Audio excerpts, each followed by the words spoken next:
Cine Recap PH. Maligayang pagbabalik sa Cine Recap PH. Warning, spoilers ahead. Ang pelikulang itatampok natin ngayon ay patungkol sa sundalo ng North Korea na nagplano ng pagtakas patungong South sa kabila ng lubha itong mapangani. Ang pelikulang ito ay ang South Korean action thriller film na ipinalabas taong 2024 na pinamagatang Escape.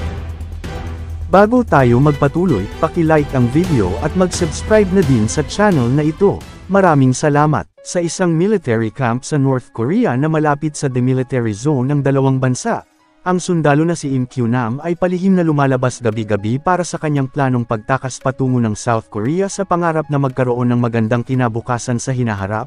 Gumagawa siya ng mapapartikular sa minefields na may marka upang maiwasan ang mga pampasabog.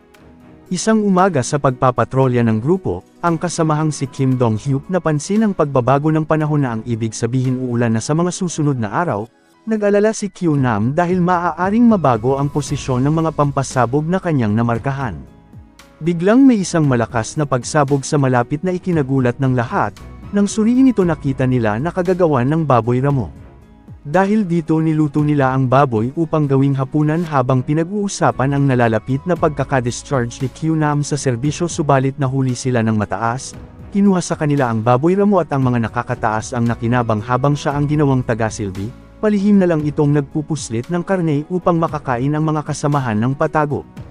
Kalaunan sa pagbabantay, madalas nakikinig si Kyunam ng istasyon ng radyo sa South Korea dahil nasisagap ito sa kinaroroonan nila. Dumating si Dong-hyuk matapos malaman na nagboluntaryo ito sa DMZ at hinihinalang pupuslit na ito ng South Korea bago pa umulan.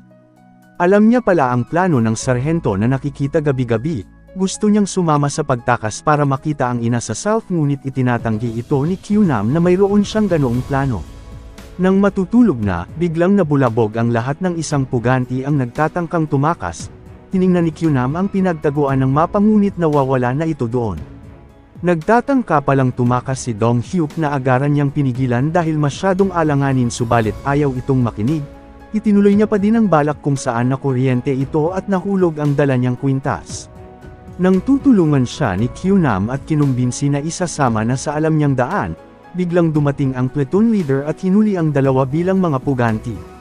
Bilang parusa tinorture sila at pilit pinapaamin sa ginawang kasalanan. Biglang inako ni Dong-hyuk na siya ang nagplano ng pagtakas at ang may gawa ng mapa. Dahil sa nangyaring pagtatangka na pasugod ang state security sa kampo na si Ri Hyun-sang para sa paglilitis sa mga puganti, matibay ang ebidensya ngunit tutol ang state security na silang dalawa dahil inamin ni Dong-hyuk na siya ang gumawa ng mapa. Hindi pa din sapat na dahil lang magkaibigan ang dalawa pati si Kyunam kasama sa paparusahan ng kamatayan, ginawa niyang bayani si Kyunam na nakahuli sa puganti upang pamarisan. Isinama siya ng state security at nagpaiwan ang dalawa sa mga tauhan. Lumabas na magkaibigan pala ang dalawa mula pa sa pagkabata dahil driver ang ama ni Kyunam noon sa kanilang pamilya. Inalam din ni Hyun-sang kung totoong tatakas ito na agaran namang itinanggi ni Kyunam, pero minaliit siya ng dating kaibigan na wala talaga siyang lakas loob na gawin iyon. Isinama siya ng state security sa gaganaping party sa division headquarters bilang isa na siya ngayong bayani. Ngunit nang papunta na sila narinig niya sa balita na magsisimula na ang tag-ulan. Pagdating sa pinagdarausan ng kasiyahan ipinakilala si Kyunam sa lahat na ang bagong bayani. Ginawaran siya ng parangal sa pagkakahuli niya sa puganti na inaalay naman nito ang pagkilala sa division commander. Maya-maya pa nang magpaalam na si Kyunam para bumalik sa kampo, hindi na ito pinabalik doon dahil simula ngayon magtatrabaho na siya bilang bagong kanang kamay ng commander. Hindi nagustuhan ni Kyunam na dinidiktahan ang kapalaran niya, subalit sa bansa nila ibang tao ang nagdedesisyon para sa kanilang kinabukasan at hinikayat siya ni Hyun-sang na sumunod na lang. Nang dumating na ang sundo niya para sa bagong tungkulin, nakiusap itong bumalik sandali sa kampo pero hindi pa din pumayag si Hyun-sang bilang wala na siyang babalikan pa sa lugar. Ganun pa man, nakaisip si Kyunam ng paraan para tumakas gamit ang litrato niya. Palihim siyang gumawa ng sariling ID pass dahil nakakapasok ito sa opisina ng nakakataas na kalaunan matagumpay niyang nagawa. Sa mga oras na iyon abala pa din si Hyun-sang sa party, nilapitan ito ng dati niyang kaibigan at inilahad na magaling siyang tumugtog ng piano. Hiniling nila sa kanyang tumugtog para sa kanila, sa kabila ng mga pagtanggi nito dahil kinalimutan na niya napilitan din ng state security na ipakita ang talento. Sinimulan na din ni Q-Nam ang pagtakas nang makakuha ito ng pagkakataon. Sa paligid ng gubat nakita siya doon ng mga nagbabantay ng tower pero nagpanggap itong opisyal na mag-iinspeksyon sa kasinuri ang paligid para maghanap ng daanan palabas. Pagkatapos naghanap ito ng sasakyan na magagamit sa pagtakas, upang may dahilan siya para lumabas ng headquarters sinundo niya ang lasing na general at nagpanggap na ihahatid na pauwi.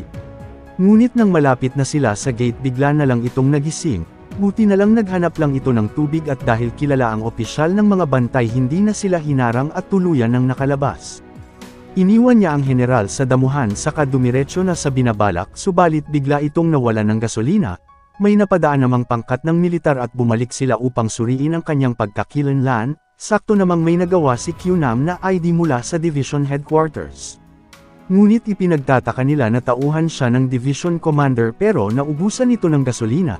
Nag-alibay itong unang araw niya pa lang at may lihim na misyon agad na ibinigay sa kanya.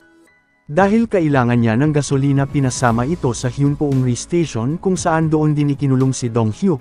Nagulat ang opisyal kung paano niya ito nalaman dahilan ng naniwala na sila na totoo ang sinasabi nito. At nagpanggap naman si Q-Nam na may alam sa mga kasabwat ng puganti kaya kailangan niyang makuha ang lahat ng ebidensya. Walang kahirap-hirap na napasok ni Q-Nam ang kulungan at nakuha ang mga kailangan. Pinuntahan niya din si Dong Hyuk na gulat nang makita ito doon upang isama siya palabas bilang nag-request ito ng paglilipat sa bilanggo. Ngunit pinaghinalaan siya dahil gasolina ang hinihingi niya samantalang diesel pala ang kanyang sasakyan. Ganun pa man naintindihan ito ng opisyal dahil may mga bagay na pwedeng magkamali lalo na sa baguhan. Pero napansin ng tenyente na magkapareho ang sulat kamay ng mapa sa pirma niya, sinamahan ito ng sundalo na naghihinala sa kanyang motibo at nagpanggap na siguraduhin lang na ligtas sila. Habang nasa biyahe, kinumpirma ng tenyente ang pagkatao ni Q-Nam sa kakilala niyang state security agent pero hindi ito kilala. Kinausap ito ni Q-Nam at hinanap si Hyun-sang na nagpanggap na nag-usap sila habang abala ito sa pagpapiano. Nilapitan ng agent si Hyun-sang upang ipaalam ang sitwasyon, tinawagan niya ang tenyente pero kinuha ni Q-Nam ang telepono na inaamin ng binabalak na pagtakas na hindi na niya ito mapipigilan pa. Nang nasa biyahe ulit sila nakatanggap ng utos ang tenyente na ibalik si Q-Nam sa dibisyon, pero nakahalata ito sa binabalak ngunit napigilan siya sa pagbunot ng baril. Nagpang-agawan sila sa loob habang tumulong na din si Dong Hyuk hanggang sa makuha ng nagmamaneho, pero may pumatay sa kanya mula sa labas dahilan ng bumaliktad ang kanilang sinasakyan.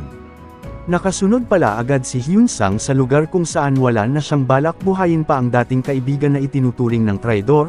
Nagpanggap naman si Q-Nam na tinamaan at doon na itinigil ni Hyun-sang ang pagpapaputok.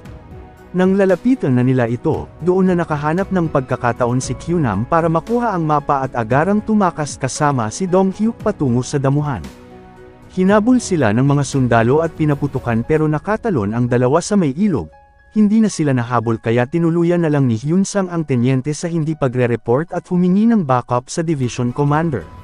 Nang magising ang mga ito patuloy na tinatakasan ng dalawa ang naghahanap sa kanila hanggang sa may nakahuli sa kanilang grupo ng mga rebelde. Dahil naka-uniforme ang dalawa inakalang sila ang pakay sa lugar kaya ipinapapatay ito.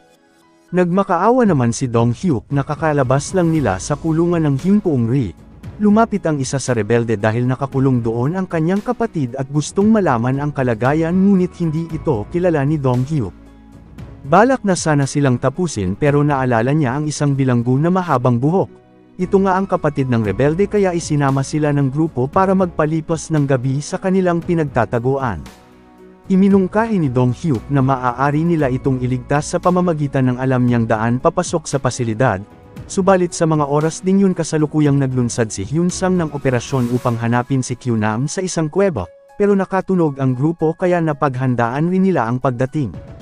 Hindi rin pala basta-basta si Hyun-sang dahil may ibubuga rin ito pagdating sa mga misyon kung saan nalaman niyang may daan sa itaas ng kuweba sa pakikinig lang sa radyo, may mga sundalo rin itong nakahanda para sa kanyang mga plano na may kanya-kanyang posisyon para sa gagawing pagsalakay. Nagawa namang makapagtago ng grupo sa likuran ng mga bato ngunit patungo naroon ang mga sundalo, para hindi madamay sa kanila nagpahabol si Q-Nam at Dong Hyuk upang kunin ang kanilang pansin subalit may nakahanda pa palang mga plano si Hyun-sang. Napalibutan na ang dalawa kaya naghanap sila ng madadaanan ngunit tinamaan si Dong Hyuk na agad tinulungan ni Kyunam. Pinatigil na ni Hyunsang ang pagpapaputok at pinahanap ang dalawa na nagtatago lang sa likod ng mga damo. Napapalibutan na din sila ng mga sundalo pero sa kabutihang palad iniligtas ito ng mga rebelde upang kunin ang kanilang atensyon para ituon sa ibang direksyon. Dahil dito galit na galit si Hyunsang sa tauhan na nagpalinlang ito, ngunit hindi na siya naririnig dahilan ng tuluyan na silang natakasan. Pagbalik ng mga sundalo sa sasakyan, galit na galit si Hyunsang sa tauhan sa pagiging palpak niya. Pabalik naman ngayon ang dalawa sa kampo upang doon magmula para sa pagtakas dahil kabisado ni Hyunsang ang daan. Maya-maya pa pagdating nila sa kampo bumuhos na ang malakas na ulan, biglang nadulas si Dong Hyuk at nahulog sa ibaba kung saan may mga sundalo. Buti na lang nakagawa agad ng paraan si Kyunam para tulungan ito at sumama sila sa hanay ng hukbo na naghahanda. Dumating din sa kampo si Hyunsang upang humingi ng suporta na mahuli ang dalawang puganti na nakatakas kapalit ang titulong bayani, agarang kumilos ang lahat ng mga sundalo para maghanap sa mga ito. Sinubukan namang dumaan ni Kyunam sa madalas niyang ruta sa pagtakas, ngunit nagkamali ito ng apak dahilan nang nalaman ng platoon leader ang kinaroroonan nila. Sa pilitang binuksan ng mga sundalo ang pintuan na may nakaharang na kahoy sa loob. Bago pa nila magawa naglagay ng gasolina si Kyunam at agarang tumakas sa likuran. Nakita ng platoon leader ang dinaanan ng dalawa at nakapag-report kay Hyunsang. Nakatawid na din sana si Kyunam pero naiwan si Dong Hyuk na hinahanap ang nawawalang kwintas na ireregalo niya dapat sa ina. Dumating na din doon ang state security at binuksan ang mga ilaw sa paligid. Bago pa nagawa nakapagtago si Dong Hyuk pero nakita niya ang kwintas nang magkaroon ng liwanag. Agaran niya itong kinuha dahilan ng tamaan siya ng baril habang bumalik naman si Kyunam upang iligtas ang kaibigan. Nang tingnan ulit ito ni Hyunsang na wala na ang dalawa na kasalukuyan ng nakatawid sa pader. Dahil may tama si Dong Hyuk ipinaabot niya na lang sa ina ang kwintas kung saan tinamaan ulit ito na humantong sa kanyang kamatayan. Nang si Kyunam na ang isusunod ng state security naunahan niya itong masira ang ilaw sa kaagarang tumakas gamit ang compass. May mga ilaw pa sa paligid na nagawa niya ring masira lahat, ngunit dahil sa kislap nakita siya ni Hyunsang na nagawa niyang mailagan subalit nasira ang gamit niyang compass. Hindi na ngayon alam ni Kyunam kung paano pa magpatuloy, buti na lang nasa kanya ang radyo kaya ito ang ginamit niya sa pagtakas sa pamamagitan ng signal hanggang marating ang minefield. Ngunit nang dahil sa ulan nagbago na ang posisyon ng mga pampasabog, wala na ring silbi pa ang mapa kaya nakipagsapalaran na lang si Kyunam kahit na maaari niyang ikamatay. Nakasunod naman si Hyunsang sa lugar upang pigilan ito pero hindi nagpatinag si Kyunam, binalak nilang sumunod pero nakaapak agad ng bomba ang tauhan. Matagumpay namang nakalabas si Kyunam at nagpatuloy sa pagtakas buong gabi nang walang tigil hanggang matawid ang kumunoy na muntik na niyang ikamatay. Pero nagawa nitong makaligtas at narating ang hangganan kung saan nakita doon ang paalis na mga sundalo ng South ngunit nakaapak siya ng pampasabog. Nagawa ulit makasunod ni Hyunsang upang pigilan pa din itong makatakas. Ginamit ni Kyunam ang bomba na naapakan pero ayaw siyang pakawalan ng dating kaibigan. Hinikayat siya ni Hyunsang na hindi paraiso ang South Korea para sa kanila. Walang pakialam si Kyunam dahil gusto niya lang magawa ang pangarap niya lang noon na gawin. Upang mapatunayan kung hanggang doon na lang ang tadhana niya sa buhay, sinubukan niya ito sa bomba pero hindi sumabog na ang ibig sabihin lang malayo pa ang mararating niya. Itinuloy pa din ni Hyunsang ang pagpigil sa dating kaibigan na makaalis. Nagawa naman itong mapuruhan ni Kyunam at nagpatuloy sa balak na pagtawid hanggang marating ang hangganan ng South Korea. Agaran itong kumontak sa kabila para humingi ng tulong ngunit walang sumasagot. Nakita niya ang lagusan sa pagitan ng pader subalit pilit pa din itong pinipigilan ni Hyunsang. Nagmadali na itong nagtungo sa lagusan ngunit tinamaan siya ng baril sa binti, bumangon pa din ito at nagpatuloy papasok sa lagusan kahit nahihirapan na. Tinamaan ulit ito kung saan malapit na sana siyang makatawid, sa kabila ng mga tama hindi pa din sumuko si Kyunam hanggang sa dumating ang mga sundalo ng South Korea at nakahawak na ito sa pagitan ng dalawang bansa. Dahil dito hinayaan na ni Hyunsang ang kaibigan na makatawid at bumalik na sa norte, agara na ding tinulungan si Kyunam ng mga sundalo ng South Korea para madala sa pagamutan. Kalaunan, nabasa ni Hyunsang ang iniwang sulat ni Kyunam para sa kanya na binabati ito sa kanyang kaarawan. Sa ngayon maayos lang namumuhay si Kyunam sa South Korea nang malayang gawin ang gusto niyang bagay, Binisita niya din ang ina ni Dong-hyuk at ibinahagi sa kanila ang masasayang alaala ng kaibigan bilang nagsisilbi sa militar habang naibigay niya din ang kwintas na regalo ng anak. Dito na nagtatapos ang ating kwento, sana nagustuhan nyo. I-like ang video at mag-subscribe na din sa channel na ito. Maraming salamat sa panunood, hanggang sa muli. Paalam!